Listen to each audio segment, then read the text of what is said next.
Assalamualaikum warahmatullahi wabarakatuh. Puji syukur kami panjatkan kehadirat Tuhan Yang Maha Esa, karena dengan rahmat, karunia, serta taufik dan hidayahnya, kami dapat menyelesaikan tugas arsitektur dan organisasi komputer dengan tepat waktu. Kami berharap tutorial ini bermanfaat untuk kita semua.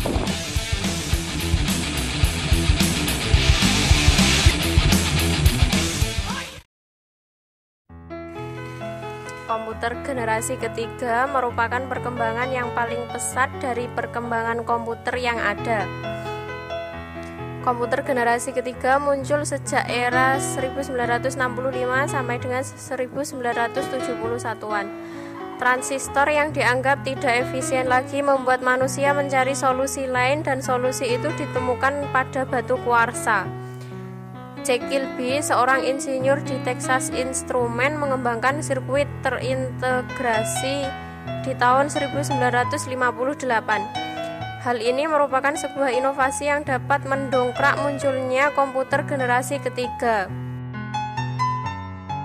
Pada generasi ketiga inilah teknologi IC menjadi ciri utama karena mulai digunakan pada sebuah perangkat komputer hingga generasi sekarang. Komponen IC berbentuk hybrid atau solid dan monolitik. SLT adalah transistor dan diode diletakkan terpisah dalam suatu tempat, sedangkan MST adalah elemen transistor, diode, dan resistor diletakkan bersama dalam satu chip. MST lebih kecil tetapi mempunyai kemampuan lebih besar dibanding SLT. IC dibuat pertama kali oleh Texas Instruments dan Fairchild Semiconductor pada tahun 1959 yang hanya berisi 6 transistor. Bisa kita bandingkan bahwa prosesor saat ini yang kita gunakan telah memiliki jutaan, puluhan, ratusan juta transistor, bahkan telah didesain prosesor dengan miliaran transistor. Sebuah perkembangan yang luar biasa dalam masa kurang dari setengah abad. Ciri-ciri komputer generasi ketiga adalah: yang pertama, karena menggunakan IC, maka kinerja komputer menjadi lebih cepat dan tepat. Kecepatannya hampir 10.000 kali lebih cepat dari komputer generasi pertama. Yang kedua, peningkatan dari sisi software.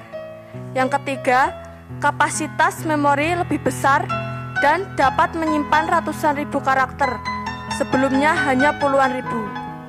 Yang keempat, menggunakan media penyimpanan luar disket magnetik yang sifat pengaksesan datanya secara acak dengan kapasitas besar. Yang kelima, penggunaan listrik lebih hemat. Yang keenam, kemampuan melakukan multiprocessing dan multitasking. Yang ketujuh, telah menggunakan terminal visual display dan dapat mengeluarkan suara. Yang kedelapan, harganya semakin murah. Dan yang terakhir, kemampuan melakukan komunikasi dengan komputer lain. Integrated circuit atau lebih dikenal sebagai IC merupakan satu rangkaian litar elektronik lengkap dalam satu chip silikon yang kecil. Ia mulai digunakan pada tahun 1965. Satu IC mampu menggantikan satu papan litar yang penuh dipasang dengan transistor-transistor, di mana IC tersebut lebih kecil size-nya daripada transistor tersebut.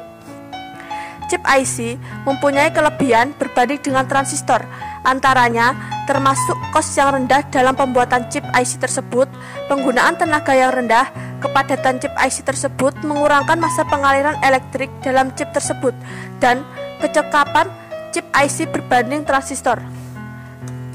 Penyelidikan mikroelektronik yang pesat berjaya menghaluskan transistor kepada size mikroskopik.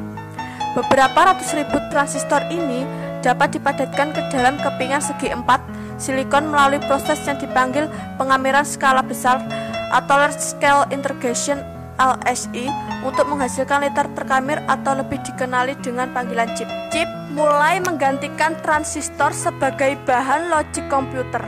Size chip yang kecil menjadikannya populer digunakan dalam kebanyakan alat elektronik, dan harganya jauh lebih murah berbanding dengan komponen elektronik yang lain.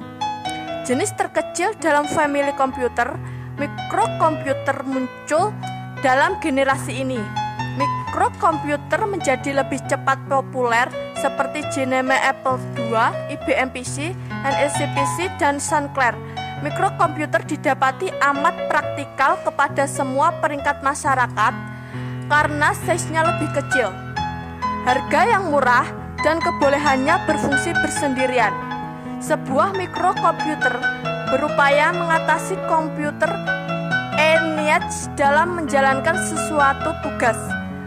Banyak bahasa pengatur caraan muncul seperti BASIC, Pascal, NPL 1. Kebanyakan mikrokomputer dibekalkan dengan pentafsir bahasa secara binar di dalam chip ROM untuk membolehkan bahasa BASIC digunakan. Ini menjadikan BASIC bahasa pengatur caraan yang paling populer pada mikrokomputer. Yang kedua, membutuhkan listrik yang lebih sedikit dari generasi sebelumnya. Yang ketiga, dapat menyimpan sampai ratusan ribu karakter. Yang keempat, telah dapat menggunakan penyimpanan luar yang bersifat random access, yaitu magnetic disk. Dan yang terakhir, dapat menjalankan program secara serentak. Kelemahan komputer generasi ketiga. Yang pertama, ukuran fisiknya masih besar. Yang kedua, pemakaian rumit. Yang ketiga, bagian dalam sirkuitnya masih berukuran besar.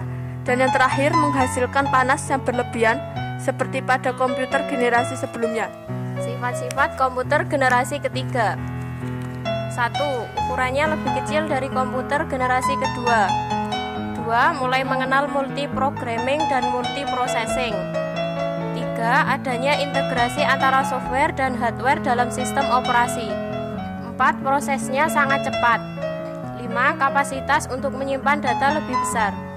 6. Menggunakan teknologi small and medium scale integration. Jadi kesimpulan komputer generasi ketiga yaitu komputer ini diperkenalkan antara tahun 1963 sampai dengan tahun 1971.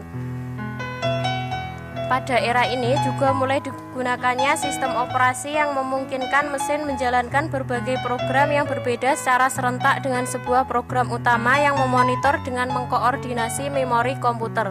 Sistem operasi komputer pada generasi ketiga adalah Unix dan Windows.